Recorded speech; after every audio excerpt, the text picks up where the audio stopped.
पैसों का पेड़ हो या ना हो, पर काजू का पेड़ तो होता है। अब ये तो आप जानते ही हैं, लेकिन बावजूद इसके जो काजू हम बाजार से खरीद कर लाते हैं ना, उसे बड़े चाव से खाते भी हैं। वो सीधा पेड़ों से हम तक नहीं पहुंचता है, बल्कि इससे पहले उसे फैक्ट्री में कई स्टेप से होकर गुजरना पड़ता है और तब जाकर हम तक हमारा फ्रेश काजू पहुंच पाता है। तो चलिए बिना वीडियो को ज्यादा लंबा किए हम आपको ले चलते हैं इसके फैक्ट्री प्रोसेस की तरफ। काजू के लिए सबसे पहले इसकी खेती करी जाती है और पेड़ों पर इन्हें उगाने का काम किया जाता है।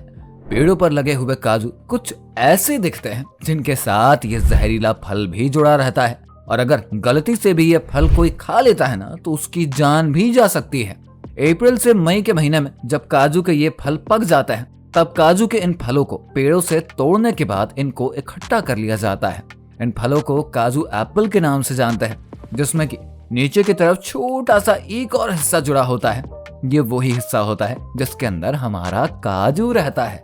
अब इन फलों को तोड़कर ये काजू वाला पार्ट अलग कर लिया जाता है और आगे काजू को 3 दिनों तक कड़ी धूप में सुखाया जाता है, ताकि इसमें मौजूद नमी बिल्कुल खत्म हो जाए। अब इन सूखे हुए काजू को फैक्ट्री में बड़े बड़े चेम्बर में डालकर काफी हाई टेम्परेचर पर रोस्ट किया जाता है। रोस्टिंग कितनी देर तक करनी है, ये इस पर डिपेंड करता है कि काजू कितना बड़ा है। अब बारी आती है काजू के ऊपर से इस कड़े छिलके को हटाने की, जिसके लिए इस ऑटोमेटिक मशीन में काजू को डाल दिया जाता है और ये मशीन एक एक करके काजू के ऊपर के छिलकों को हटा देती है। काजू के इन छिलकों के अंदर एक जहरीला लिक्विड होता है जो कि काफी ज्यादा हानिकारक भी होता है, और अगर ये किसी के शरीर पर लग जाए या फिर बॉडी के अंदर चला जाए तो ये काफी ज्यादा नुकसान करता है।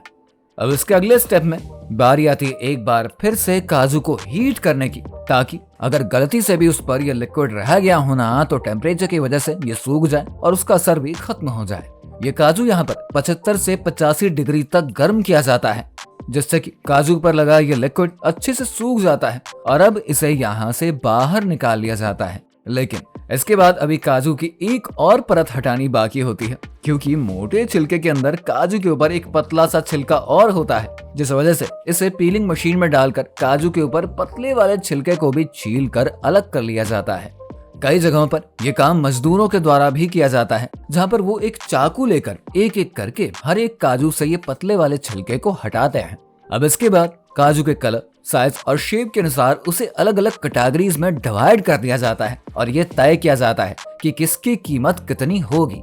अब इसके अगले स्टेप में बारी आती है फ्यूमिगेशन की, जिसमें कि काजू को पैकेजिंग से पहले एक सुगंधित धुएं से होकर गुजारा जाता है और इसके बाद इसे आगे क्लीनिंग लाइन की तरफ भेज दिया जाता है, जहां पर काजू में अगर थोड़ा बहुत भी कचरा रह जाता है ना, या फिर अगर छूट गया रहता है, तो उसे यहाँ बिल्कुल खत्म करने का काम किया जाता है। अब लास्ट में बारी आती है पैकेजिंग की, जिसके लिए पहले एक बार फिर से काजू की छटाई करी जाती है और उसके बाद उसे पैकेट में डाल दिया जाता है, जिसमें से सारी हवा निकालने के बाद उसमें नाइट्रोजन गैस को भरकर पैक कर दिया जाता है। पैकिंग में नाइट्रोजन गैस का इस्तेमाल इसलिए किया जाता है क्योंकि इससे काजू की लाइफ और बढ़ जाती है। इसके बाद इन्हें बड़े बड़े ट्रक्स में लोड करके मार्केट में बिकने के लिए भेज दिया जाता है, जहाँ से हम और आप बड़े ही चाव से इसे खरीद कर लाते हैं और इसके स्वाद का बहुत मजा लेते हैं। वैसे काजू का स्वाद इतना शानदार होता है ना कि इसे ड्राई फ्रूट्स का राजा भी इसीलिए कहा जाता है।